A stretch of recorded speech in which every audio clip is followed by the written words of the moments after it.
Yo and hello, my friends. Welcome back to another episode of the League of Fantasy Legends podcast.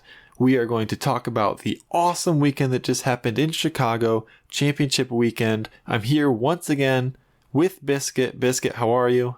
Doing well. How are you? I'm incredible. I didn't say it. I am Pistons Wish. I am the host. We are so excited to get into it. Check us out on our social medias. Twitter, it's at LFL Pod. YouTube, we actually just opened a Discord channel. Biscuit and I, we're always trying to talk fantasy stuff. We need more people in on our conversation.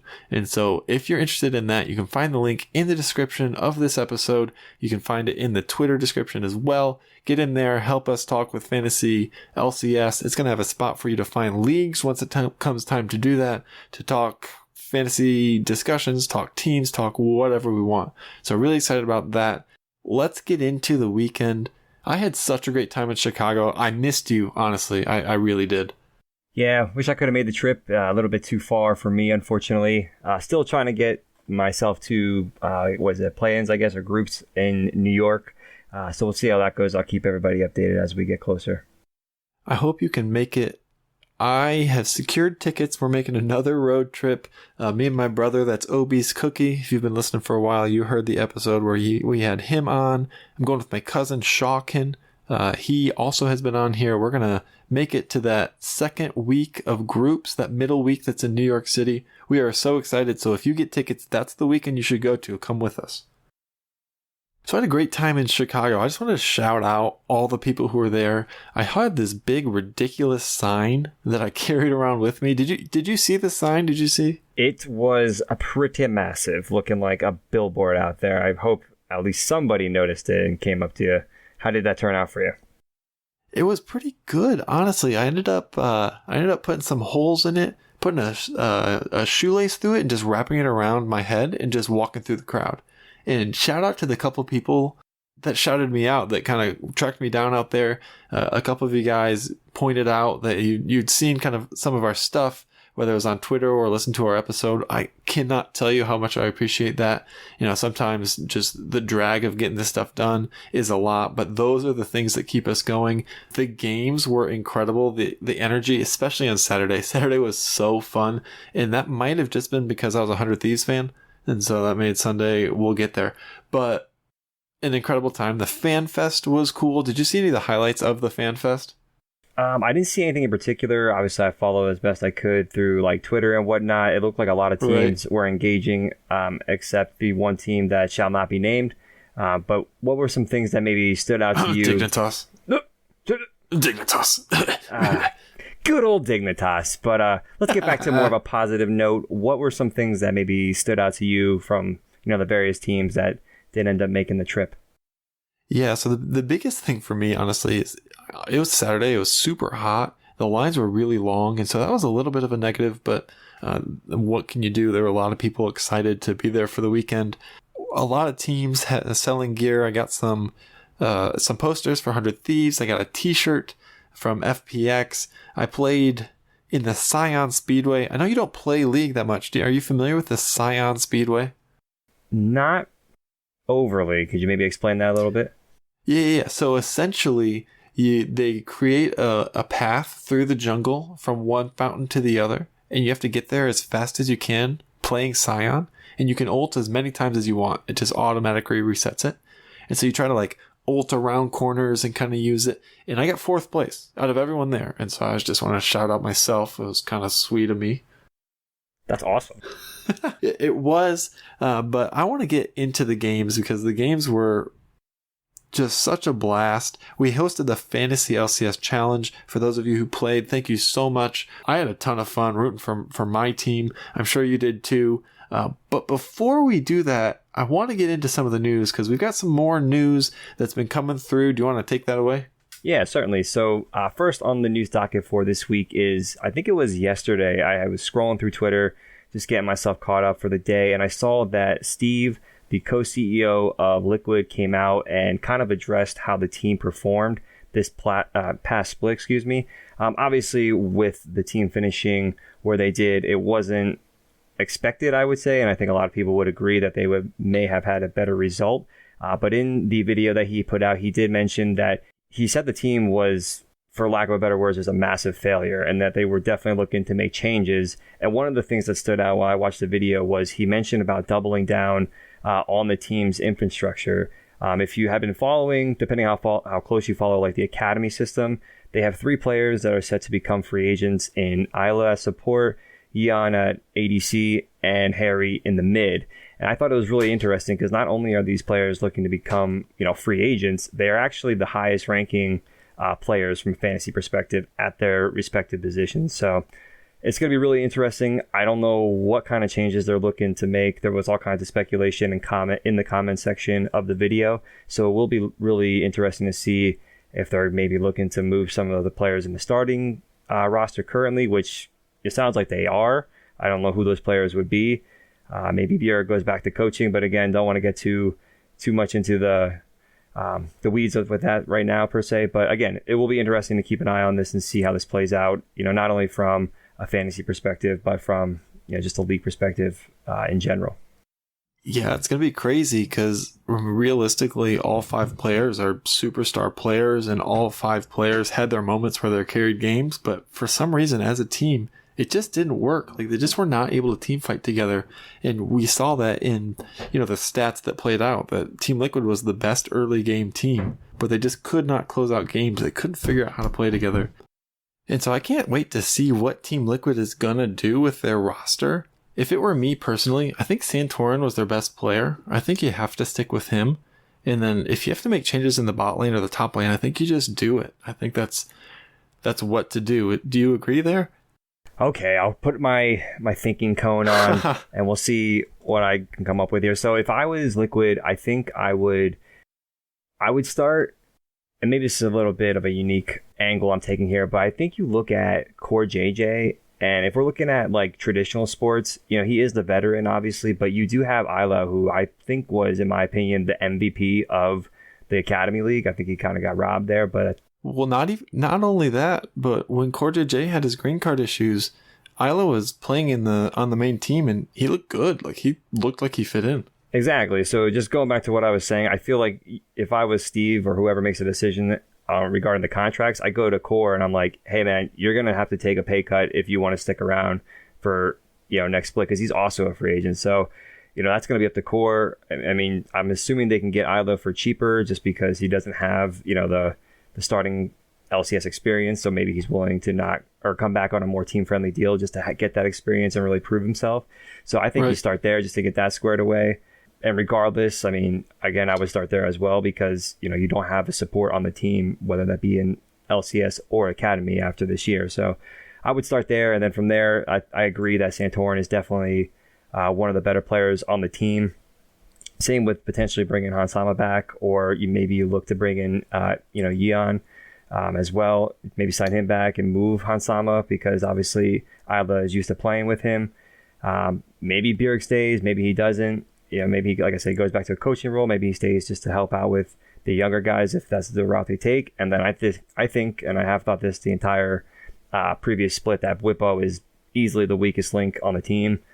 And I think he can go, and I think they could find a replacement for him. There's other options out there, that are going to be free agents in LCS. You got Impact, and someday perhaps, I have no idea what obviously they're making, but I would think they could probably get one of those guys for around the same price, if not cheaper than what they're probably paying Whippo at this point. So again, it will be interesting to see, what they ultimately end up doing. So I'm looking forward to keeping an eye on that. Yeah, it's going to be fascinating, and I think we could talk about it for another 20 minutes, but we're not here to talk about Team Liquid. We're here to talk about the team that played this weekend, the teams that are going to Worlds. First off, Evil Geniuses, next piece of news. Sounds like Danny's not going to be at Worlds. What do you make of that? Yeah, from what I saw, again, it does seem like Danny won't be in the play-in stages. I don't know exactly how this works as far as, if they were to get out of the play-ins and then into groups, if he's eligible. I would assume so. So let's keep our fingers crossed that is the case. Yeah, I think so. I think he would be. Okay. I mean, that does make sense, but who knows exactly what the rules are. Unfortunately, I don't. But yeah, no, I mean, we'll get into, exactly how Cowrie performed in the series that they had, but that's just massive news. I mean, they're going to have to hopefully get Cowrie more comfortable than what he showed, more than this past weekend, I should say, as they get ready for play-ins, and hopefully they can just get him up to speed and, again, as comfortable as he can be going into those, most critical games of the year so far. Yeah, absolutely. And Danny's like such a fun player. Like just to watch him play, like he's such a good team fighter. He brings so much energy to that team. So such a bummer to have him not around, especially with how good they were, how they were feeling like NA's only hope at Worlds until recently. And so we'll have to see, how that goes. I think Cowrie was good, but obviously we'll get into that later. I'm not gonna spoil it. We're gonna move on to reviewing our championship challenge. So we did a DraftKings style challenge where you picked your lineup based on a budget, got points based on their stats. The first series on Saturday went all 5 games. Huge shout out to our Saturday winner. It's Shawkin. Once again, thank you, Shawkin, for playing. His lineup, he had Cowrie as captain, the rookie in his first ever LCS game. What a pick. He was actually the top scoring player. He had 103 points. He made him a captain, so he 1.5 times that. He has actually 154 points. The rest of his lineup was FBI, Jojo Pyun, and Impact. So really going heavy on EG, which despite the fact that they did win the series, that was actually the right play. FBI 97.5, Jojo Pyun 92.7, Impact 78.5, grand total of 421.8. It was 20 points better than second place. Shout out Mitch Piazza. Is that Michael's brother? I don't know. Oh my goodness. Maybe son. Mike Piazza's old. Maybe it is his son. I don't know if anyone knows the Piazza. Let us know if you're related to the New York Mets legend. Anyways, did that match your lineup? Because let me tell you how much it did not match mine. I was terrible. No, that is definitely a ballsy prediction, let's say, going with Cowrie. Not only just picking him in general, but taking him as the captain. I mean, it definitely worked out, for the best for Shawkin in this situation. So props to you for picking the matches the way you did. My thought was that they were going to play away from him, try to play through Impact and JoJo, but they didn't. They went all in on Cowrie, and tell you what, his 2 Lucian games were awesome. We'll get into that. Sunday's challenge winner, the TLDR on that is if you picked Berserker in C9, you probably won. Shout out to Osbuck18. He did exactly that. He had Berserker as his captain, 186.7 points. What that means is he actually scored more than any player in the 5-game series in those 3 games. That is how dominant he was. The rest of his lineup, Blabber, Fudge, and Huhi, so really just went all in on C9, got him the victory, total of 385 points. Actually crushed second place. Second place, Yusuf Jaffer, shout out, 311. You lost by 74 and you're still second place. Did you go heavy C9 on Sunday? Because I went 100 Thieves and I got second to last. Yeah, I mean, I'm glad Berserker was in the championship lineup. I think he's definitely one of the best players right now. We'll get into it as we review the matches here. But I think going heavy C9 in the finals was the right move. Clearly. Well, in retrospect, of course it was. They destroyed I know what them. I'm talking about sometimes. So we'll get there. Shout out to both Shawkin and Osbuck18. Check your emails. There's a $20 gift card for both of you in your emails. Let's move on to the games. Saturday's game, were you able to catch them? I did catch a few of the games. I do have a little one at home that kept me pretty occupied, but I did have it on in the background trying to catch what I could. Definitely some great matches. So what do we have here for game 1? Yeah, so I want to go game by game. Game 1, just a solid win from EG. There was a couple weird things. They went all in on the Lucian Nami. It was really strong from Cowrie. And I think Someday kind of trolled the game, to be honest. Like he didn't flash early on an early gank. And then they're kind of standoff around Dragon where he was, couldn't decide whether to flank or to not flank or to flank. And then he just randomly died. So EG, solid win in game 1. Did you have any other takeaways? No, I mean, I completely concur on the Someday. I had to do a double take when I took a look at the stats. Looks like he did have more deaths than the entire team had kills. Never a good start to the series, that's for sure. Yeah, if you picked Someday in the challenge, you were pretty upset with his 0-6-0 Aatrox performance. Not what you're looking for. And then we move on to game 2. I was rooting hard for 100 Thieves, and they fell behind pretty hard. Abadage, he really struggled the whole series, but this game he got solo killed 3 times. But the Fiora got the solo kill top, the Aatrox counter pick, and it was awesome. And then this game was so close. 100 Thieves was able to come back despite Azir being so far ahead. The team fight around Dragon where FBI dies pretty early, and then it's going back and forth, and wasn't the main focus of the fight, but you see that Fiora uses her stopwatch. That's Someday on Fiora. An impact on Aatrox mistimes her coming out of her stopwatch and dies for it. And because of that, it was a 4-for-1 instead of a 2-for-3 or whatever it was. And they end up losing the game off of that fight. So just like that, those minuscule things made such a big difference. Any comments here? Yeah, real quick. I mean, we did see in this match or this game, I should say, that JoJo was really getting the best of Abbedagga in this game in particular, right? But I think if you just take a closer look at it, JoJo obviously showing that he is one of the best, if not the best, mid in the league. But I just want to take a quick second to just kind of give a quick overview of Abbedagga. I mean, I don't think he's even a top 3 mid in the league personally, but it just shows how well this team, in this 100 Thieves team is, and how cohesive they are, that they were able to get as far as they did, obviously making it to the championship, which we'll talk about here in a second. But, when one player is, maybe not pulling their weight perhaps again in this game, they are able to just lift each other up because they have that experience with playing one another. So it's just really good for, Abbedagga in this case, that he can rely on his teammates, moving forward. Yeah, he was so far behind this game. And I guess most people agree with you, he was not considered top 3. He didn't get top 3 in the All-Pro voting, I should say. And I mean, he struggled. I mean, you ask me, he struggled the whole series and really the whole weekend. And really, you go back to last weekend when they got beat by C9 the first time. Like, he's just not been good. Moving on to game 3. Game 3 was a stomp. I mean, game 3 had the biggest gold lead I've ever seen. It was 21.6k at the end. Lucian Nami gets through, and EG stomps with it. Kaori was awesome again. I think he went 9-0-8. Any thoughts on this game? I don't think there's even much to say. It was such a destruction. Yeah, 100T. Maybe want to pick a different comp next time, perhaps. Just forget this one, right? We'll brush off your shoulder. But, it can't get any worse, can it? Hint, hint. Right. I mean, seriously, I was saying this in the crowd. They picked Ornn, Azir, and Zeri, which means they won 0 lanes. You're trying to play against the Lucian Nami, which is so strong early. And then they tried to make plays. They tried to make that gank bot. They get triple killed. And the game's just over. And they did a good job of closing that one out. The impact barrels on Gangplank are so disgusting. He almost one-shot 2 people with 1 barrel. I mean, yeah. Good game, go next. Game 4, solid 100 Thieves win. They went a different direction in draft. They got Huhi on the Amumu on support, and he was awesome. I mean, you're not really going to see it in a score from a fantasy perspective because on Amumu you engage and then you die, and that's what he did over and over. But he had some awesome engages. I think in that dragon fight where they really won the fight well, he got onto Kaori. Kaori kind of misplayed it, didn't use the shield in time, gets CC chained and then gets picked, and 100 Thieves kind of wipes the fight.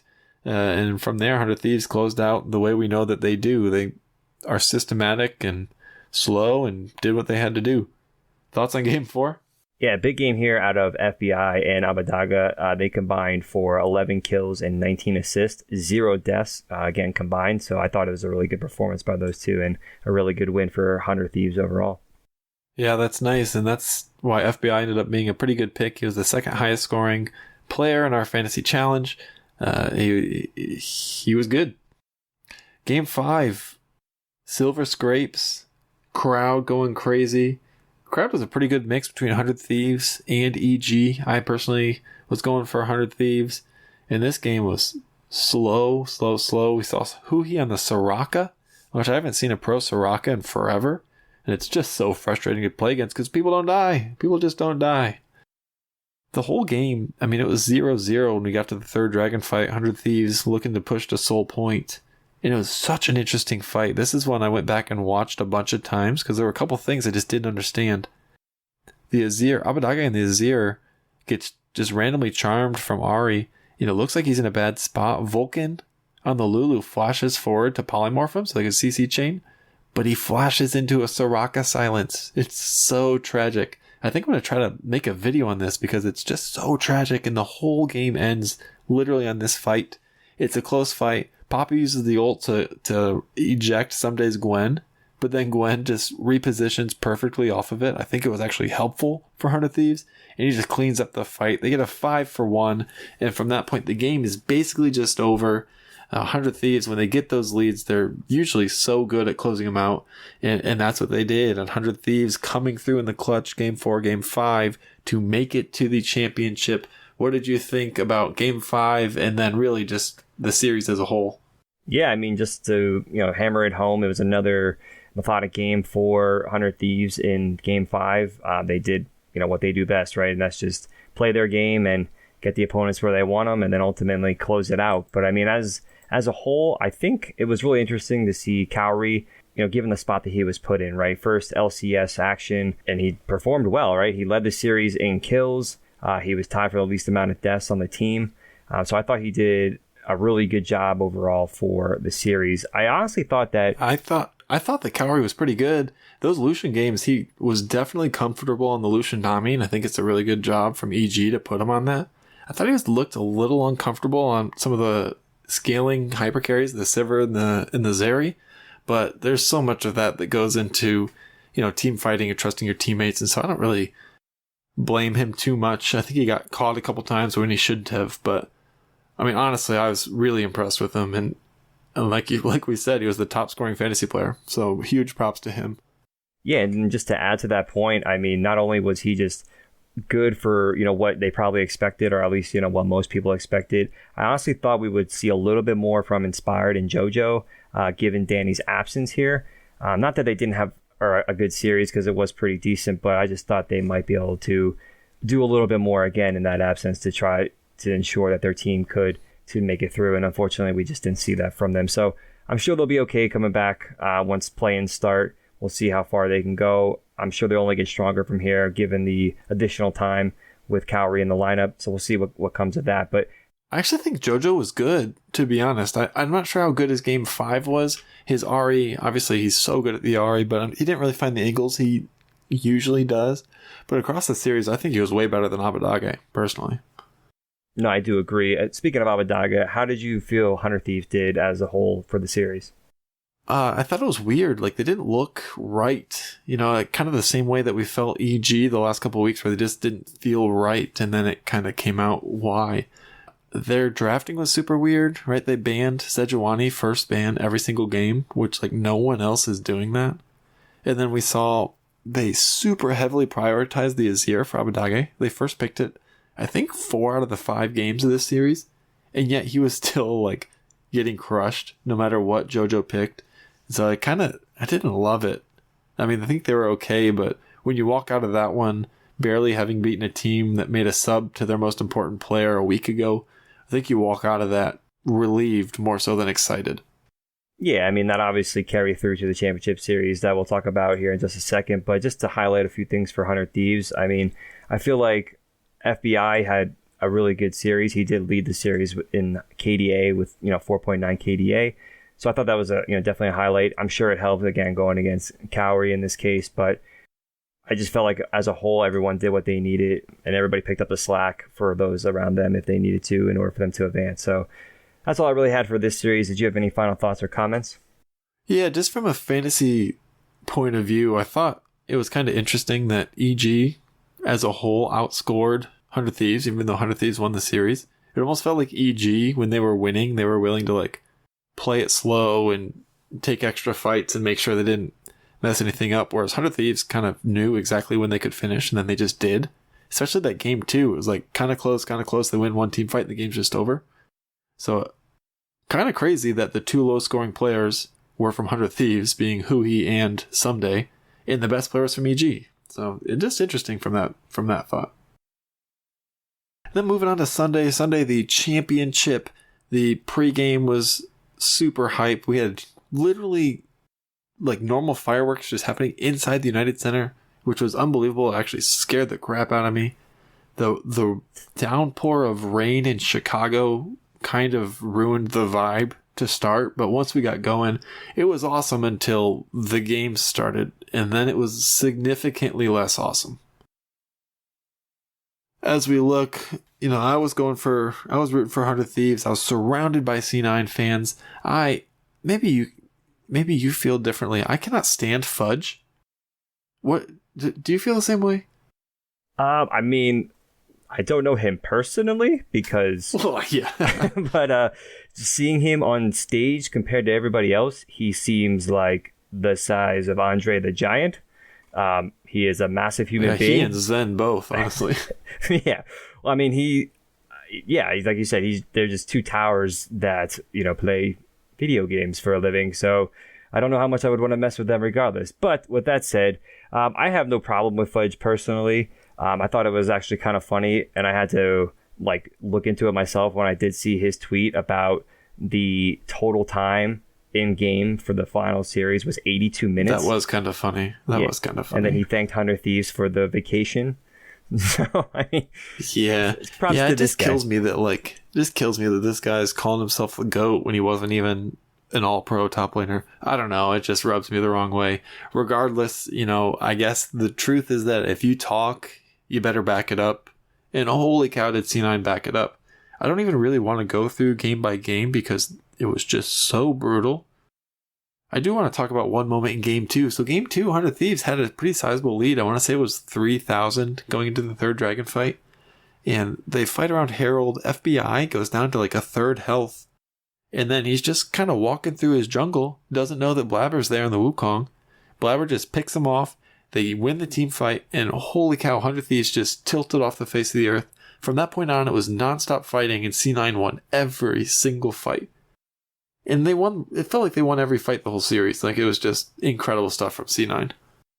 Perhaps he got a glimpse of the beam while he was out there on the stage. Someone had a picture on his phone. Maybe he saw it, walked into certain death, and then realized the game was over from there. Yeah, I don't know. They just kept running in. I don't know. Just wasn't good.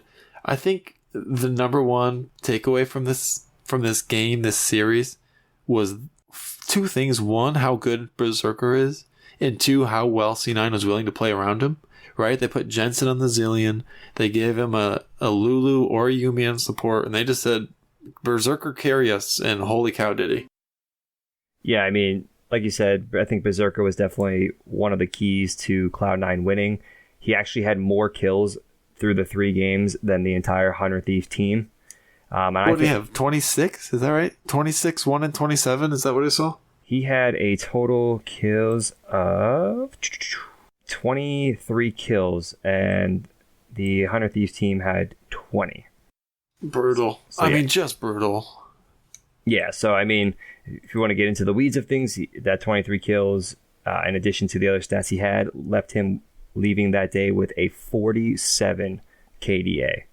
That's decent. That's decent. Yeah, well, that will do. That'll do for the day. Yeah, exactly. Only to be outdone by his support in Sven, who finished with a 52 KDA. So when you have numbers like that, 100 Thieves kill these guys. Yeah, when you have a KDAs like that, you're probably not going to lose too many games. You probably won that series. Yeah, but just one last thing for Berserker.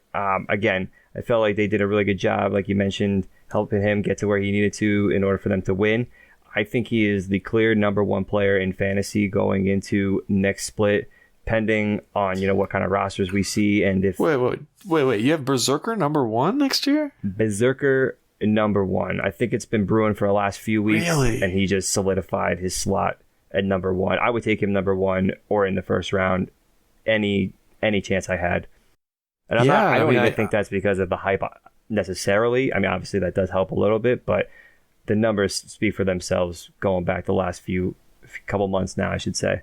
So I'm certainly through playoffs, but you do know that Berserker was only 4th this year in scoring. You really think he's going to... I mean, I guess he's made that jump, but we'll have to see what Danny does. But if Danny's back, I don't see how you don't pick Danny. You got Berserker over Danny if he's back? I mean, I think Danny's still a good pick too, but I just think with and we'll get into it obviously as the offseason continues here, but with the season being so limited to the amount of weeks that one could potentially play in, obviously, I just think the potential for Berserker is just so much higher points wise, because we saw it this past split, right? We didn't know for a while there what kind of Cloud9 team would show up, and when they showed up, he was at the top, right? I mean, all of them were, I should say. So I think if you want consistency, I think at this point, you probably want to go Danny, honestly. But if you want that potential to have the number one player in fantasy with the limited amount of weeks that you're able to play, I think Berserker is the pick, and I would take that every time. Yeah, I guess I don't think you're wrong per se. I just feel like, I feel like the meta suits him and the team so well. Like, he's so good at carrying, and you get this hyper carry meta. I wonder if that changes. Who knows what the patches are going to look like when we get to next year. But I mean, there's no doubting that he's an incredible player, and he deserved, the player of the series that he got, and he deserved, there's a reason that he was the captain on our winning fantasy team. One last point I want to bring up is, I don't know if did you see when they were interviewing Blabber, the crowd starts chanting MVP. I was definitely in that chant. I love Blabber. Did you see that moment? I did catch it on Twitter. It was pretty awesome for the crowd to get behind him the way they did. I'm sure, I don't know him obviously personally, but it seemed he's been on the team for a while. He's a known commodity within the community. I'm sure he really appreciated the fan support, and I would assume that's going to definitely give him more confidence going into Worlds. Yeah, for sure. And he's such a likable guy, which is kind of in contrast to a lot of his team, but I gotta love Berserker. Any more points you want to make for the weekend? No, I mean, the last point I have is, hey, if you're 100 Thieves, what championship? What are you talking about? I don't know what you're talking about. We got Worlds to focus on. So, I mean... I think we only played one series this weekend. That's all I saw. Yeah, for sure. Well, thank you again for joining me today and going over this stuff. Thank you for everyone who listened, who's tuning in. Again, check out the new Discord. Join the conversation. We'll talk about whatever the news is, whatever's going on. Obviously, check the Twitter, check the YouTube. We're going to keep posting stuff on that all summer long. Anything to add? Yes, please join the Discord so you can tell me how terrible I am at fantasy and how much you disagree with Berserker being number one. If you do end up going that route, would love to have the conversation. Like Piston mentioned, we're always having these kinds of conversations. We do like to get as many people as involved as we can, and it's always a good time. Only helps us grow as a community, obviously, and to get better at fantasy overall. I don't know if you suck at fantasy, but your dynasty team is definitely worse than mine. I mean, that's just hands down. You kind of suck. Anyways. Well, thanks again, everyone, for tuning in. Once again, this is Pistons Wish and Biscuit signing off. Peace out. See ya.